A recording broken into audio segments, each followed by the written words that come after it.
Assalamualaikum warahmatullahi wabarakatuh dan salam sejahtera. Saya Iza Badrina dari tim Dizalis TV akan menemu ramah Datuk Tuan Haji Jelani bin Sulong, Mantap Pengarah Pendidikan JPNT. Assalamualaikum Datuk. Salam. Apakah pandangan Tuan tentang majlis kesyukuran yang berlangsung pada hari ini? Alhamdulillah, majlis kesyukuran sedang berlangsung yang bermula pada 11.30 pagi tadi. InsyaAllah akan tamat pada pukul 1. Tapi ini satu situasi yang sangat perlu diadakan di sekolah, memandangkan apabila mengadakan program yang sebegini rupa, ini semangat ukhuwah kerjasama daripada guru-guru, masyarakat setempat, PIBG dan ibu bapa dapat hadir untuk sama-sama meraihkan majlis kesyukuran di Dizalis ini. Dan ini juga memberi kekuatan kepada anak-anak yang sedang berada di tingkat tahun 5 supaya perkara ini dapat diteruskan dengan cara dan kaedah yang lebih baik lagi pada tahun depan, insyaAllah. Seterusnya, apakah harapan Tuan terhadap murid-murid SMK Datuk Razali Ismail yang akan menduduki SPM pada tahun hadapan?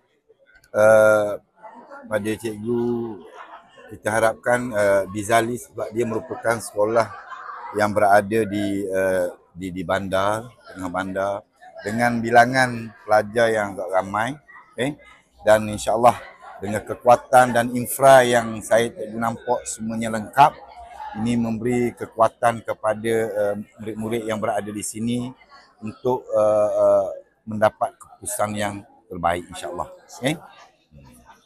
Terima kasih Datuk Tuan Haji Jelani bin Sulong kerana sudi meluangkan masa bersama saya. Semoga SMK Datuk Razali Ismail terus cemerlang, gemilang dan terbilang. Sekian, terima kasih. Assalamualaikum.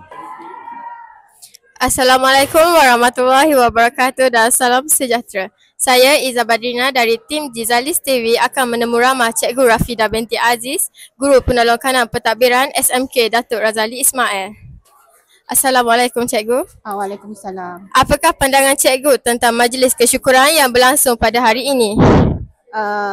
Secara peribadi, apa yang saya lihat, persediaan yang dilakukan sejak daripada kemarin hinggalah kepada berlangsungnya acara pada hari ini, saya secara personalnya memang amat gembira.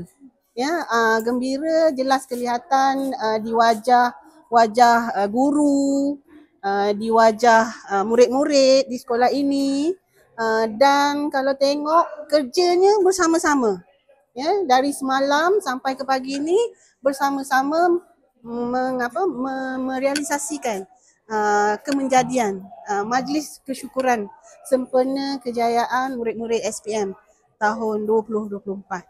Itulah secara personalnya saya sangat gembira dan saya lihat kebersamaan, kebersamaan antara guru dengan guru, murid-murid dengan murid-murid, murid-murid dan guru begitu baik sekali.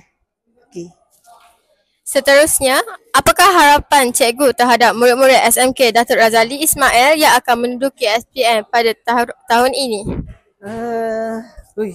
Soalan tu cukup mendebarkan saya.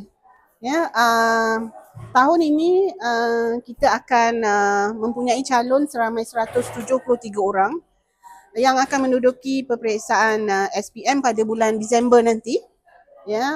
Harapan saya amatlah tinggi kepada anak-anak SPM 2025 jika abang-abang dan kakak-kakak mereka tahun 2024 berjaya membuat satu lompatan sarjana. Jadi itulah juga harapan saya kepada anak-anak SPM untuk tahun 2025. Saya mengharapkan mereka buat yang terbaik kerana tidak ada kejayaan tanpa usaha dan apa yang anda usahakan itulah yang akan anda dapat. Jadi sementara masa yang ada dalam 5 bulan ini, usahalah supaya tidak timbul kekesalan di masa akan datang. Itulah harapan saya kepada mereka. Terima kasih Cikgu Rafidah kerana sudi meluangkan masa bersama saya.